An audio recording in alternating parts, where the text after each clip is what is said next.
Putting the sheep in the cage and soaking them in water isn't to drown the sheep, but to achieve the effect of worm expulsion through this method. This method is called sheep dipping for worm expulsion. It should be noted that although sheep's wool has many advantages such as warmth and fire resistance, it also becomes an ideal habitat for parasites. Once not properly cared for, not only is it easy to get infested with parasites, but it can also lead to a significant decrease in wool production. Therefore, giving sheep baths regularly has become common sense. In the past, shepherds would use the method of keeping sheep to disease to solve the problem. In this way, sheep that wanted to go home had to undergo the process of bathing in the water tank. During this process, workers would use tools to press the sheep into the water multiple times. This is to ensure that the medication penetrates into every part of the sheep's body, as parasites don't care where on the sheep's body they live. The liquid here is made from organic acid and water, not only causing no harm to the sheep's skin, but also effectively killing 98% of parasites. Since sheep are not particularly obedient and the effectiveness of worm expulsion is closely related to soaking time, we have the method we saw at the beginning. After the sheep are placed in the iron cage, the lifting device is opened and the entire cage is placed into the melting pot. One time can clean 10 sheep, not only increasing efficiency, but also increasing the effectiveness of worm expulsion. Isn't it interesting?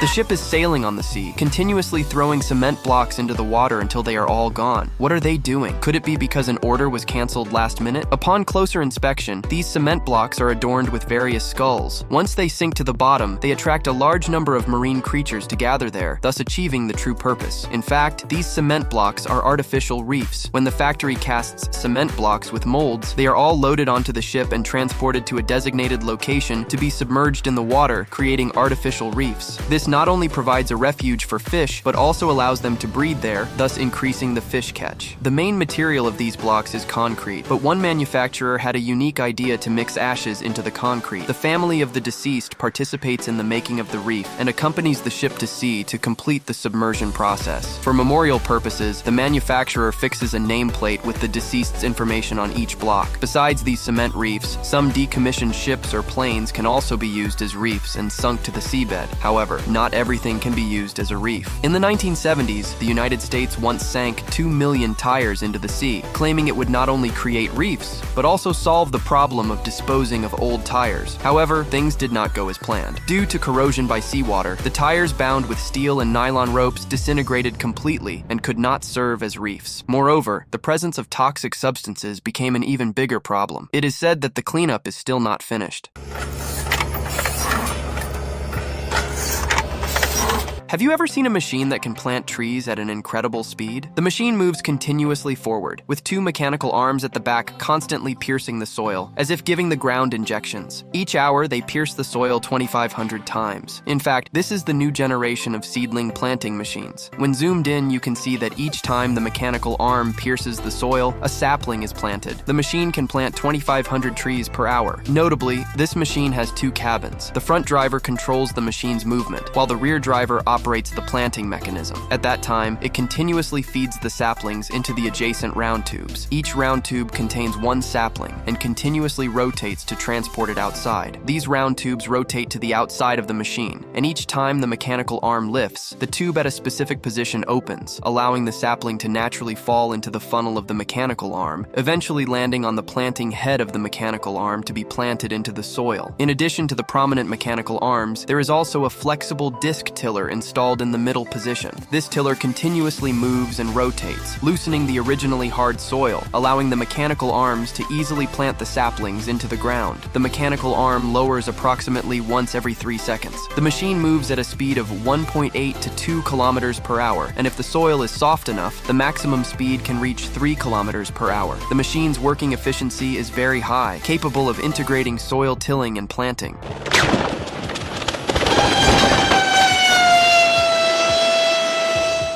Do you know what happens if a helicopter experiences engine failure mid-flight? Many people believe it would plummet to the ground when it loses power, as seen in videos, but the reality is quite different. About 5 to 6 years ago, someone invented dedicated emergency parachutes for such situations. When a helicopter loses power, the parachute will automatically deploy and ultimately ensure a safe landing for the aircraft. Of course, besides this additional equipment, helicopters also have self-rescue capabilities. It's akin to a hidden parachute, allowing the helicopter to land at the slowest lowest possible speed. Its operating principle relies on utilizing the remaining power of the rotor blades and depends on the combination of air resistance. During flight, the helicopter generates lift by using the engine to rotate the rotor blades at high speed. Air is drawn in from the top and passes through the fuselage before being expelled from below, creating the lift force known as flight. If an incident occurs during flight and the engine stops as the helicopter begins to descend, the airflow will reverse direction and create a rotating force on the rotor blades from bottom to top. At this point, the pilot simply needs to reduce pressure in the cockpit to tilt the rotor blades, thereby reducing resistance during rotation. Increasing the rotor blade rotation speed while simultaneously increasing the counterlift force to the maximum helps slow down the helicopter's descent speed. As it approaches the ground, the pilot needs to quickly adjust the angle of the fuselage to point the nose upwards. Voila, now it's time for a safe landing.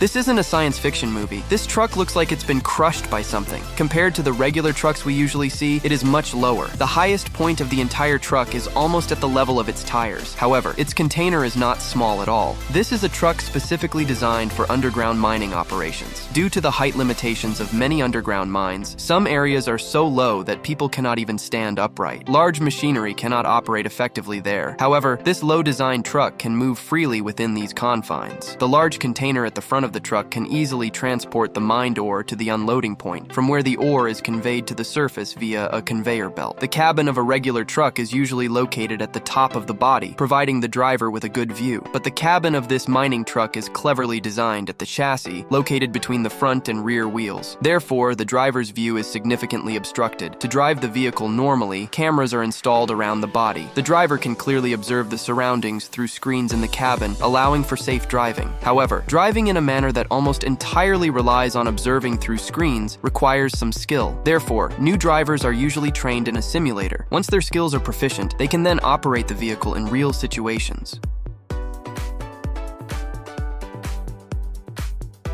This is the most impressive advertisement I've ever seen. If the Titanic had used this tape back in the day, it might never have sunk. This man takes a roll of tape and precisely applies it to a leak, instantly sealing it perfectly. This advertisement was created by Wells, the founder of this tape brand. Their ads use exaggerated methods to showcase the extraordinary capabilities of the tape. He uses a tool to cut a small boat in half, then applies his black tape to the bottom of the boat and proceeds to sail it on the sea. However, he felt this didn't fully demonstrate the product's superiority, so he made a large hole in the bottom of the boat, used transparent tape to seal it, and once again sailed the small boat on the sea. He even dared to park the boat next to sharks to observe them, without worrying about water leaking in and making him the shark's lunch. If you think that's their limit, you're wrong. Wells then introduced a liquid adhesive. He covered the hole at the bottom of the boat with a fine mesh, applied the liquid adhesive, and then put the boat back in the water. Amazingly, there were no signs of any leaks. As the inventor of this tape product, he claims there's no leak that tape can't fix. A car bumper cracked? Apply the tape and the car can run for decades. A roof leaking? Apply the tape, and even if the house collapses, it won't leak again. A pipe with a hole? That's a minor issue. Apply the tape and it will be more leak-proof than the original pipe. However, I haven't used it myself. If you have, let me know how effective it really is.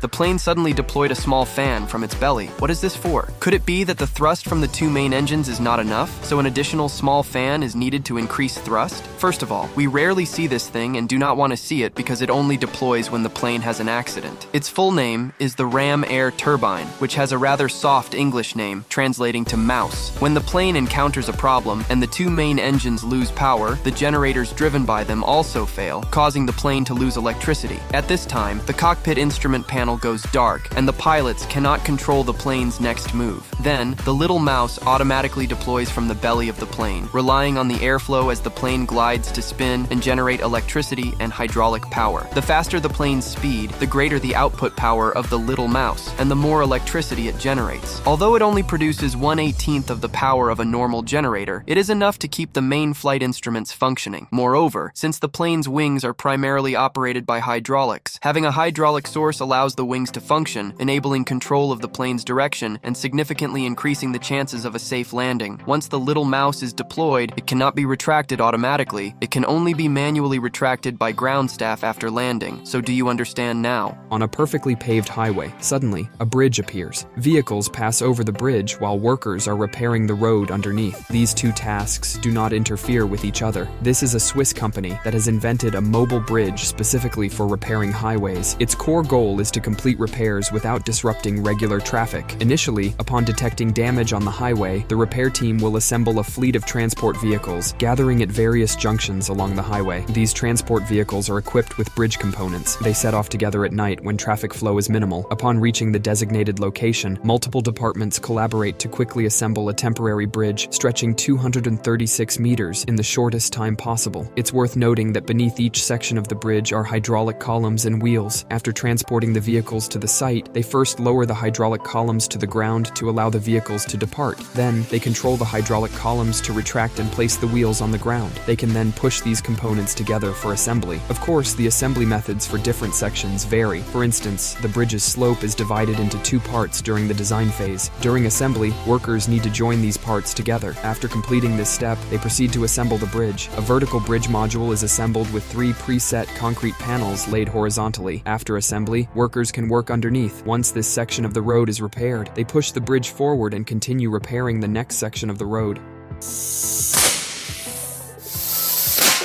Have you ever heard of a canister that can inflate a tire in the blink of an eye? Holding this mysterious canister, aim at the gap in the tire and pull the trigger, and you'll see the tire inflate instantly. How does this work? This is called a super fast tire inflator. Not only does it have an impressive name, but it also inflates tires very effectively, capable of instantly inflating a tire. The secret behind its magic lies in this metal canister. Inside, it contains highly compressed air. The principle is very simple. Before inflating, place the tire on a stand so it doesn't touch the ground.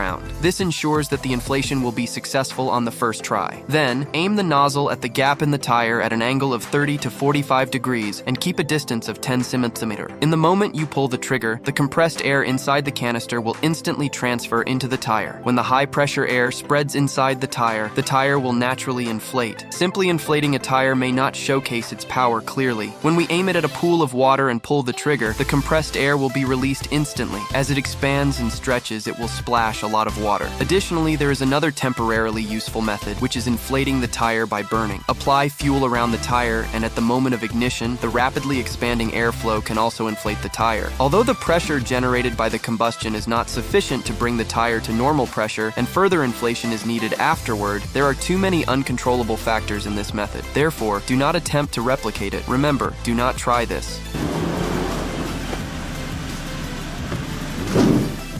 A giant hollow iron shell fell into the water and quickly unfolded within 5 seconds, forming a temporary floating bridge. By placing several similar iron shells in succession and connecting them together, a temporary ferry could be constructed, allowing armored vehicles weighing tens of tons to successfully cross the river. In fact, this is a type of temporary floating bridge used by the military. Depending on the specific width of the river, different methods of assembly and construction are chosen. The operation method is very simple. The floating bridge is placed in the water, and once unfolded, it divides into 4 sections, connected by steel cables in the middle. During the unfolding process, the floating bridge does not require human intervention. The transport vehicle is equipped with a fixing device, and before launching, it is secured in a bundle in the truck bed. Releasing the fixing device, the floating bridge slides into the water and automatically opens as the steel cables stretch out. Of course, one section is definitely not enough. After placing all the required floating bridge sections into the water, they are manually connected. Using ropes, the floating bridge sections are pulled close to each other, aligned with the gaps, and fixed with screws. Since the floating bridge itself does not have propulsion, it needs to be connected to a yacht for driving. Once everything is securely fixed, a temporary ferry is considered complete. This speeds up the crossing of troops and armored vehicles, improving overall movement efficiency. The recovery process is similar. The floating bridge is disassembled in sequence. Hooks are used to pull the steel cables, and as the iron shells close, they are pulled onto the transport vehicle.